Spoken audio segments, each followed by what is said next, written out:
the Ozarks is a getaway for many Missouri families. While fun and sun are what first come to mind, a dangerous reality became evident last summer after 3 tragic deaths. Among them, 2 children, Alexandra and Braden Anderson of Ashland. The sister and brother were swimming next to their dock when they were shocked by an electric current and drowned. It happened again a few days later, killing Jennifer Langford, a 26-year-old Hazelwood woman swimming with her kids at a different dock. It's something we found could happen to thousands of docks. Now, with Memorial Day just 2 weeks away and the summer season ready to start, we set out to learn if the lake was a safer place than it was last summer. ABC 17's Hannah Mordeau looked at current regulations and sat down with the Anderson family. Hannah, after their heartbreaking loss, they want to see something done to prevent a future tragedy, but you found nothing has really happened. Since last year's electrical accidents, no regulations to docks have been changed, meaning around 90% of the docks on the lake are still uninspected and don't really ever have to be. Of the docks that actually get inspected, around 75% don't pass. The reason is because most docks were grandfathered in when Ameren, Missouri, the company who owns the lakefront, changed the codes back in 2006. While awareness about the dangers has increased and more docks have been inspected, there's still a long way to go. They were doing something that they enjoyed doing, that they loved doing, that they had done hundreds of times before. There was a loud scream, and they were gone. It's a sudden and unimaginable sadness no parent should ever have to face. They were just wonderful kids. The Andersons went to the lake to celebrate the 4th of July, just as they had done many times before. We've had the house since February of '97. The kids grew up down there in the summertime, pretty much. It was the lake somewhere that they loved to be? Yes. The kids woke up and wanted to swim, so Angela and Brian helped them put on their life vests and sunscreen.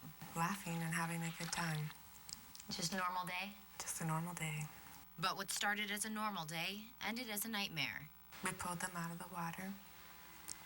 I was doing CPR on Braden, and Brian was doing it on Alexandra. We had some neighbors there that were helping us. Well, everyone did what they could. It was simply too late. Before our eyes, Brian and I watched Alexandra and Braden die as we and others desperately tried to save them. Electricity somehow went into the water. The reason why is still unknown. Although the dock had ground fault interrupters on the outlets and was up to the old code standards, it was missing a ground fault interrupter at the front of the dock.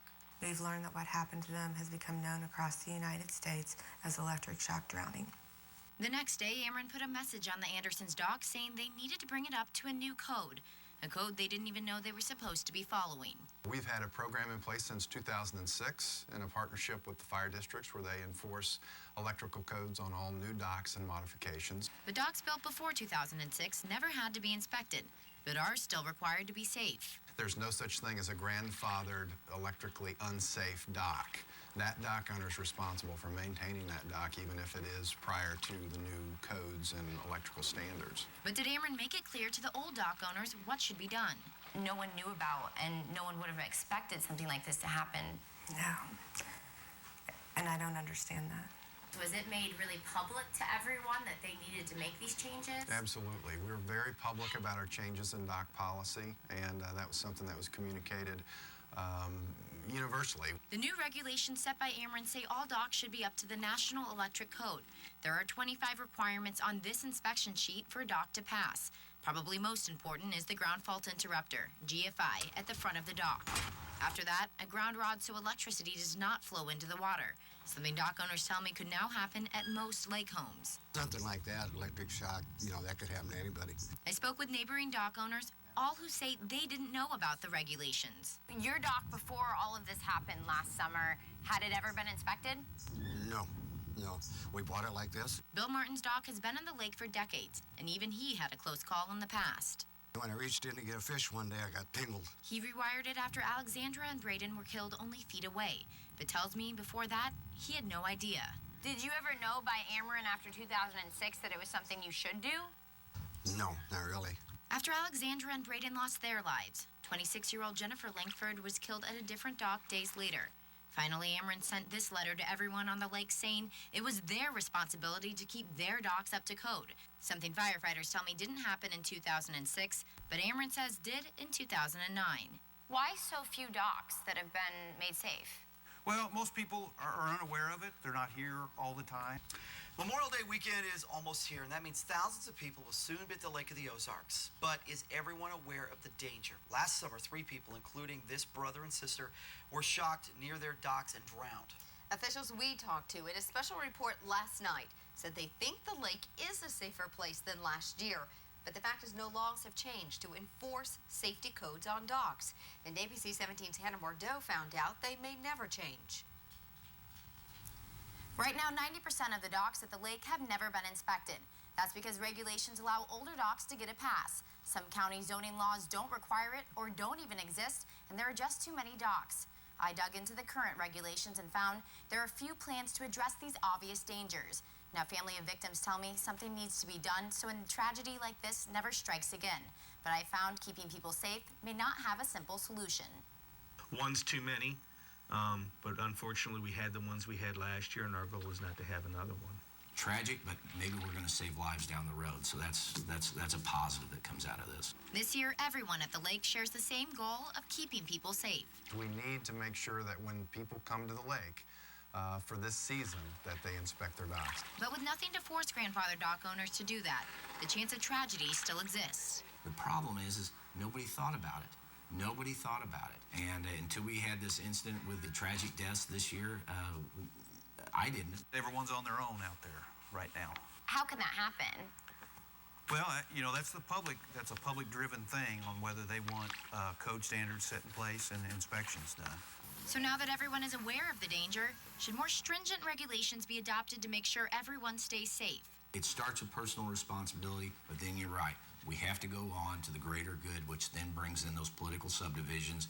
Ameren, Missouri is the one entity overseeing the entire lake, but it's just a business. The lake itself crosses into 4 counties: Benton, Miller, Morgan, and Camden. All have different building codes and different planning and zoning laws. Each has cities that can have various laws as well. Before we take that initial step to code the entire lake or the state somehow, I'd rather see them trying to solve it on a local level. Certainly the individual municipalities, the counties, as well as the fire districts could adopt something as well. They could theoretically take it to a vote of the people over in those counties. But what would people be voting on? One option is an entity to consistently enforce dock codes. Do you think anyone should be out there proactively looking at docks? You know, in a perfect world, yes. 25,000 docks on this lake, it would be hard for one entity to say that they're going to inspect every dock. That's a very tall order. It's a lot of work. It takes a lot of manpower, a lot of inspectors. People don't like fees. There's always 2 things you have to be concerned about: public safety and then where the money's going to come from. There are other options. Firefighters tell me dock owners should get at least one annual inspection. But is it practical to force the owners to comply? It would definitely be more helpful for us if there was a statewide code for that. Is there something that says you have to do this every year? No. Should there be? There should be a requirement that every dock owner inspect their dock. And that was me testing that breaker. So how do you get the permission to get there? Do you allow for trespass? There's a lot of problems that need to be solved on something as giant as that. If you have a dock on the lake, you need to get it inspected. We could not mandate that unless the authority was given to us by the people through a vote. Well, it's up to the public. The firefighters who see the risks firsthand are already taking action. What is it with the program that you guys are trying to do? We're trying to expand it to all docks on the lake. And how we get there, we don't know that because of so many docks. Right now, there are around 25,000 docks at the lake. Most of them have never been inspected, and around 8,000 fall in uncoded territory. It's kind of the Wild West in a way. It's an unincorporated area where they don't have the authority to even implement an ordinance. There's also no fire authority that does the inspections. People don't have anyone to even look at their docks. Correct. No governmental agency. So even if the dock was built after 2006, Ameren just waives the mandatory inspection. So this definitely falls into the grandfather dock. Oh, yeah, sure it would. Bill Martin lives in one of those uncoded areas, feet from where the children were killed last year. This is where it caused my electrical problem. It was right here. What'd you think when you felt that tingle? It's electric. I knew what it was. I've been shocked before. Even after his own close encounter, he only rewired his dock this past year after the heartbreaking deaths. Motivated you to get your dock looked at? Right, I couldn't live with myself if something happened to somebody down here. So as long as people keep using docks like this, officials out here are urging them to get educated on what to look for and get their dock inspected.